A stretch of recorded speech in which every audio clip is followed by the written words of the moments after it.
Tout dit sauf vous emmène dans l'univers du droit ce soir. Nous allons parler de succession. Mesdames et messieurs, bonsoir et bienvenue.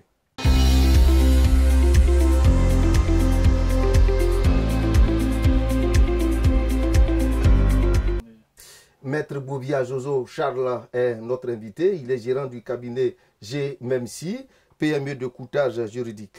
Maître, bonsoir. Bonsoir, monsieur Bafou. La succession, comment vous la définissez? Bien avant de donner la définition, la succession est régie par la loi 2019-573 du 26 juin 2019.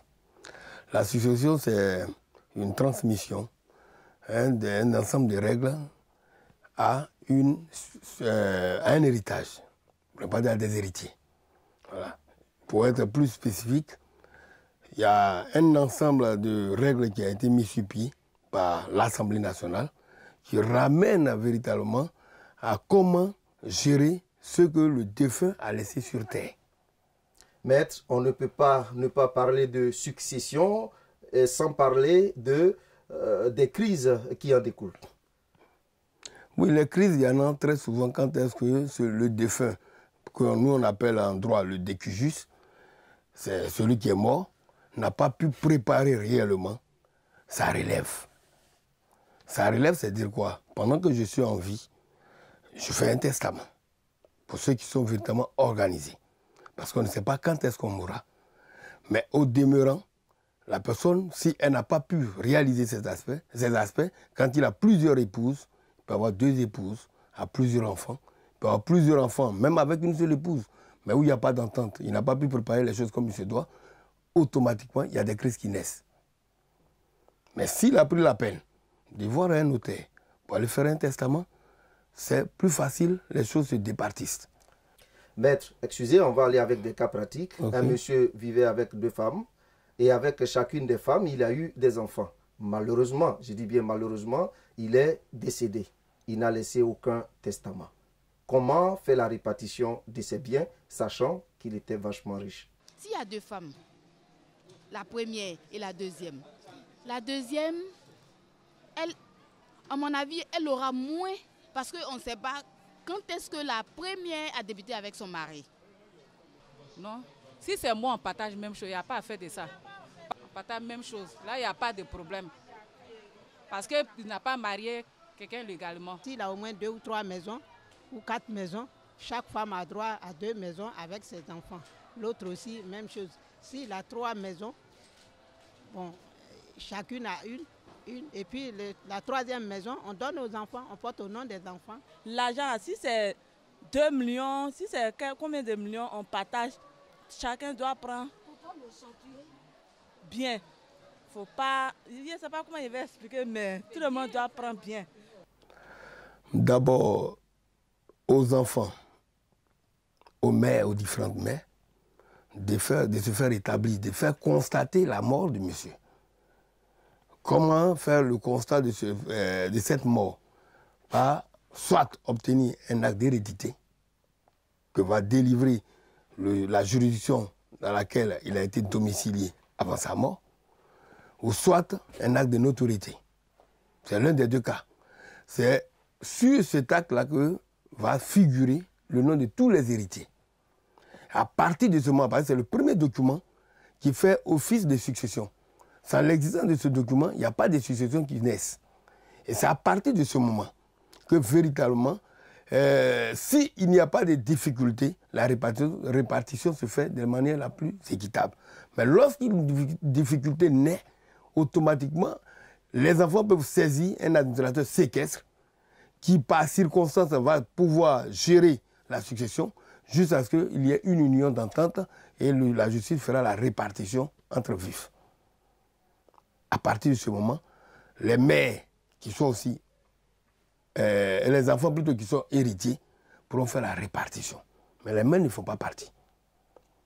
Voilà, les mères ne sont pas mariées légalement, donc les mères ne font pas partie, c'est les enfants qui jouissent. La loi est très claire là-dessus. Elle est claire, très très claire dessus.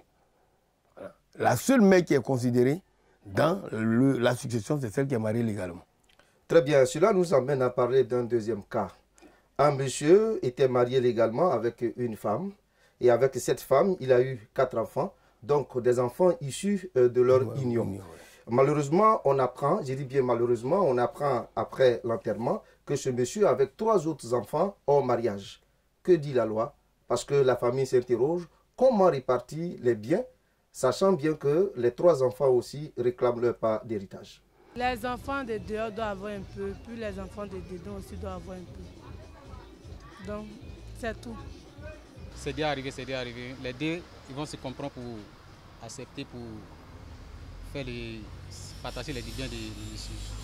C'est un truc qui est simple, quoi. C'est pas trop compliqué. Pas trop parler, quoi. C'est déjà gardé, c'est déjà gardé. Les enfants qui sont dehors là, oh, si on doit leur donner un peu, c'est comme si là. On doit leur donner un peu. Tous c'est la même famille, c'est papa. Ah, c'est la même famille là. Donc, ceux qui sont dehors, ils leur donnent un peu. Ceux qui sont dehors aussi, ils prennent un peu. Les mamans aussi prennent un peu. À moi, mon avis, c'est ça, quoi. Je crois que les enfants doivent bénéficier parce qu'ils n'ont pas demandé à venir. Voilà, si le monsieur n'a pas déclaré, bon, il n'a pas joué de sa conscience. Voilà, il faut que tout le monde ait au moins sa part de gâteau. Bon, c'est de savoir le statut de ces 3 enfants. C'est dire quoi? C'est des enfants qui sont nés hors mariage, certes, avant le mariage, pendant le mariage. Si c'est avant le mariage, ces enfants sont pris en compte dans la succession. Ils font la part égale. C'est-à-dire les enfants prennent les 3 quarts et la femme prend le quart. L'ancienne loi régissait le fait que la femme prenne la moitié. Mais la nouvelle disposition amène la femme à prendre le quart et puis les enfants prennent les 3 quarts. Quand vous dites les enfants, les 3 enfants au mariage y compris? Eux tous. Très bien. Voilà. En fait, au niveau de l'ancienne loi, c'était les enfants à moitié, la mère à la moitié. Mais aujourd'hui, la nouvelle disposition nous ramène aux enfants qui ont les 3 quarts et puis la mère a le quart. Voilà. Et si c'est après le mariage? C'est les enfants adultérés. Là, ça va dépendre maintenant de certaines dispositions qui vont être mises en évidence au devant de la loi, devant la justice. Parce que la femme peut refuser la reconnaissance de ses enfants. Parce que même la nouvelle loi qui parle des enfants adultériens recommande l'assentiment de la dame qui vit à la maison. Donc si son assentiment n'est pas donné et que le monsieur est décédé, elle est libre de refuser que ses enfants fassent partie de la succession. C'est des enfants adultériens. Et au cas où les uns et les autres voudraient plaider pour que les enfants soient bénéficiaires, parce que, dit-on, ils sont bien innocents. Oui, ils sont innocents. C'est de toucher le cœur de la dame. Ça, c'est dans le cadre du plaidoyer. Maintenant, si, par existence, le monsieur avait préparé un testament pour ces 3 enfants hors mariage, il n'y a pas de problème. Il n'en a pas. Il n'en a pas. S'il n'en a pas, je pense qu'il va assumer, ce n'est pas de leur faute, mais c'est un fait qui est arrivé. Je résume, soit la femme accepte de donner une partie de l'héritage à ses enfants adultérés, ou elle le refuse carrément. Si elle refuse, elle est en droit de le faire. Elle a le droit. Mesdames et messieurs, je rappelle que vous suivez votre émission Tout dit sauf, et aujourd'hui on parle de droit. Éveil Média, c'est tout en un clic.